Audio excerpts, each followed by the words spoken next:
जीवन क्या है, इसकी कोई परिभाषा अभी निश्चित नहीं है। हर एक मनुष्य जीवन के विषय में अपना अलग अलग विचार प्रस्तुत करता है।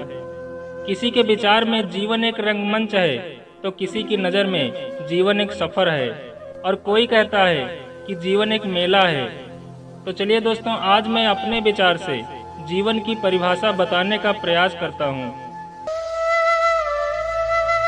मेरी नज़र में जीवन हमारे द्वारा किया गया वह कर्म है जिसके अंदर जन्म से लेकर मरण तक की समस्त क्रियाकलाप और गतिविधियां समाहित हैं। दूसरे शब्दों में हम कह सकते हैं कि कर्म ही जीवन है, अर्थात कर्म से ही हम अपने जीवन को बनाते और बिगाड़ते हैं। जैसा आपका कर्म होगा वैसा ही आपका जीवन होगा। यदि आपके कर्म अच्छे हैं तो आपका जीवन सफल होगा और अपने जीवन के प्रति आपकी सोच सकारात्मक होगी। यदि आपके कर्म अच्छे नहीं हैं तो जीवन में केवल आपको निराशा ही मिलेगी और आपका जीवन अंधकार की ओर बढ़ता चला जाएगा।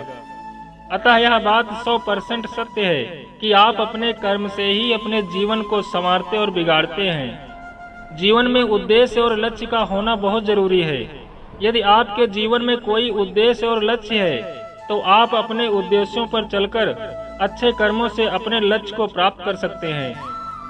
यदि आप अपने जीवन को बेहतर बनाना चाहते हैं, सफलता रूपी तारे को छूना चाहते हैं, तो पूरी लगन और मेहनत के साथ अपना कर्म करते रहिए। आपको आपकी मंजिल अवश्य मिलेगी। आपका जीवन अनमोल है। इस जीवन का मूल्य हर व्यक्ति को पता होना चाहिए। जीवन की हर सुबह एक उम्मीद की किरण लेकर आती है और हर शाम एक तजुर्बा देकर जाती है। बेहतर जीवन बनाने के लिए हर एक दिन को बेहतर बनाने का प्रयास करना चाहिए।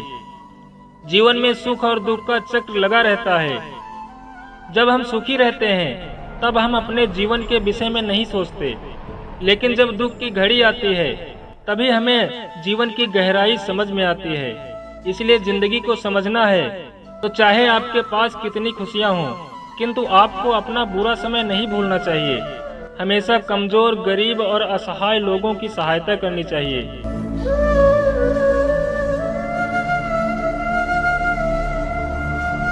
Subscribe now and press the bell icon. Never miss an update.